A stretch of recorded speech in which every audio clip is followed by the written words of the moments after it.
What's up, guys? This is Chai Poker, aka Boston Ben. I'm here about an hour south of Boston in Lincoln, Rhode Island. It's pretty close to Providence, and I'm at the Ballys Twin River Casino.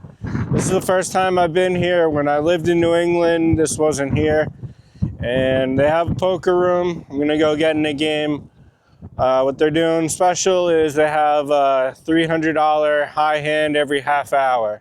I'm gonna get in a game and I'll keep you guys updated. I'll also show you guys a little bit of the casino. All right, let's play some cards. All right, guys, so this used to be an old horse track. You can see the grandstands here. We're inside. Doesn't look like they have much of the track left anymore, but you can see out the window here.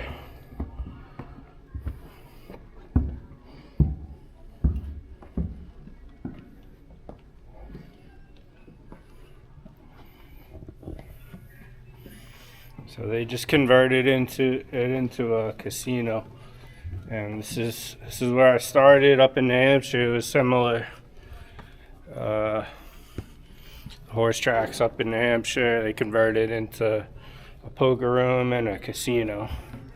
Let me show you guys a little bit of the casino. Got the main area down there. It's pretty big.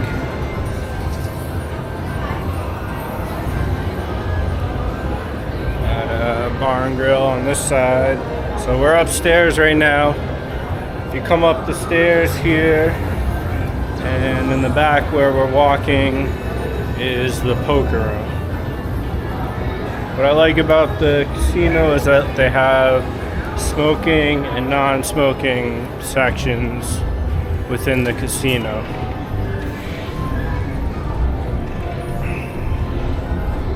So we're gonna come back here, and this is where the poker room is. So it's pretty much its own area. There are a bunch of slot machines over on this side, but poker room pretty much has its own area over there.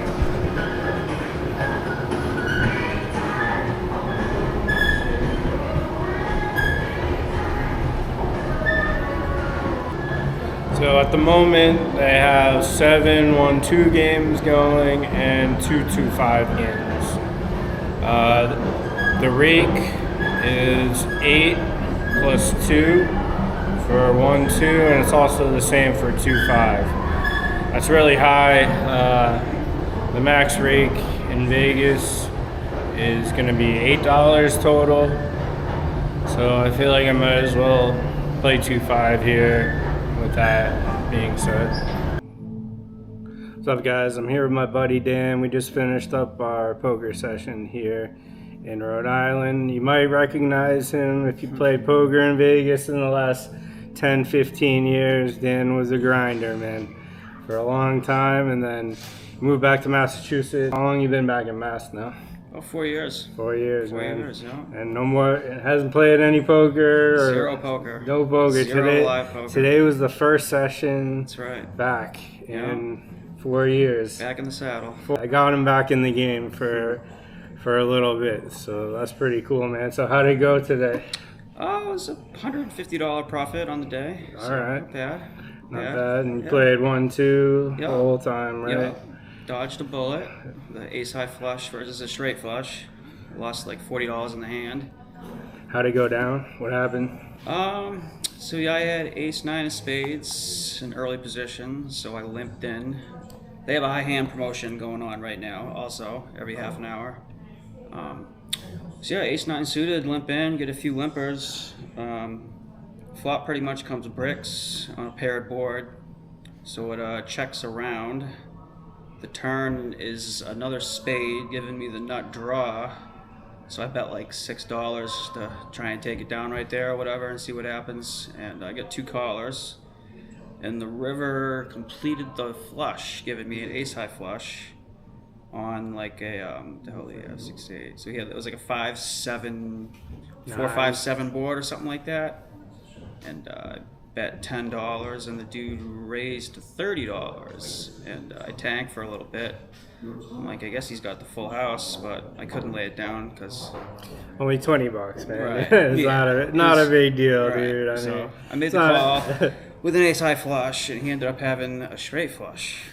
Man, Yeah, which won him $300 as well for the high hand of the half an hour. So got away pretty easily though on that one. luckily Yeah, the board I was mean, paired. So when you get raised on that river, even with the ace high flush, so you're not really beating many hands there.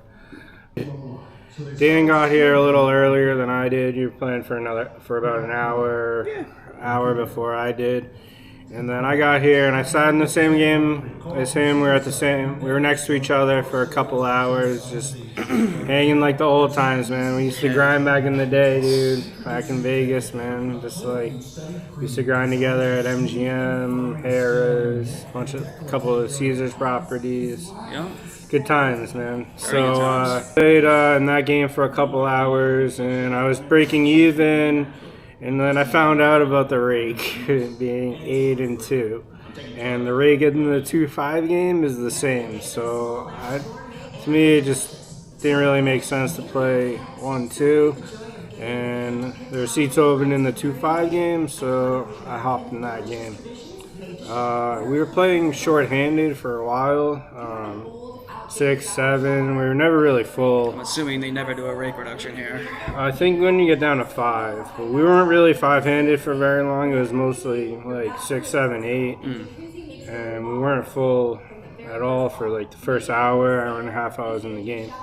So in like the first hour, I think we were playing 7 or 8-handed, and I was in the small blind with aces, so I was limped under the gun, and to me in the small blind with aces, I made it 20. Big blind called, and under the gun limper also called. Fob was What was your stack, by the way? I had about 300. Yeah, I think. Yeah, just like what I started with, pretty much 300. Fob was king 10 X. No, I don't exactly remember. I was trying to get a little tricky on the flop. I figured one of them had to hit that somehow, and they probably bet the flop. You were the small blind. You checked Yeah, first. I was small blind. Yeah, I was small blind, so First I hand. checked first. I was trying to get cute with it. Hope one of them hit that and would bet the flop, and plan was to check raise. Fortunately, they both checked behind me. Turn was the 7 of spades, I believe. So giving the board 2 spades. Yeah, I had the ace of spades. Giving the board 2 spades on the board. So this time I'm definitely not checking that turn. Still feel like I have the best hand. I let out for, I think I bet like 30 on the flop. And to my surprise, the big blind raises to 100. Under the gun folds, and it's back to me. I still just felt like I had the best hand, and calling isn't a good option with only a couple hundred behind, right? So I just shipped it all in. I got snap called, and should I say the river card first, No, I'm or curious what what he you had? had. You didn't know at the time. We You didn't show because it went pretty fast. know We you'd didn't be show scared. on the turn, and so river was the 6 of spades, like worst possible card in the deck. And so I showed my aces, and he had 8, 9 of spades. So on the turn, he turned an open-ended straight draw and a flush draw on the turn. But I'm pair, still right? no pair, but I'm Complete still. draw. Oh. I think I'm still a pretty good favorite, even with those 2 cards. He didn't have a pair. Like a 60, 40 I'm still a at good. least, I mean, yeah. ends up hitting both of them. I mean, You had a he blocker, he makes a straight and the flush. Yeah. So I got stacked in that hand. You got it in good though, right? Yeah, you got it in good. You know? I mean, I'm That's all you still can do. even with that turn, even with those 2 draws, I'm still a good favorite. You bet the flop, you take it down though, right there. Probably, Yeah. but then I don't get any action. Yeah, I think I'm okay with the way I played it. I feel like Poker's poker. I got unlucky. I mean, I think usually I'm gonna win that hand. So a little frustrating, but so I lost my initial buy-in there. I bought in for another 300, and we started to fill up. We got up to 9 players. Other significant hand. So I bought it for another 300, and then once we filled up, I added in basically 100. So I was in again. I was in for 400, and then there was a raise under the gun to 20, and I was on the button with kings. I think I was down. I had like 300 in front of me again or so, which is short stacked in this game. Everyone had on average. Everyone, the average stack was probably 800, 700 or so. So I was buying short, but I'm comfortable playing short stacked. I'm confident. So I'm calling the button with kings. I want to disguise my hand. I'm on the button, and I'm short stacked, so I'm looking to try and double up if I can. You limped? No, there was a raise under the gun to 20 on me and the nobody called. Nobody else called, so I'm on the button with kings, and I just flat the 20. And I think that one of the blinds called, probably the big blind also called. So the flop was king, jack, and then something small. Flop top set. On the flop, the under the gun razor. He bet 20 on the flop. Pretty small bet into, there's about 60. Minus the fucking rake. Right, 60 in the pot at least. Pretty small bet, but I got top set. I don't want to scare anyone away. I want to build a pot. I want to try and double up if I can.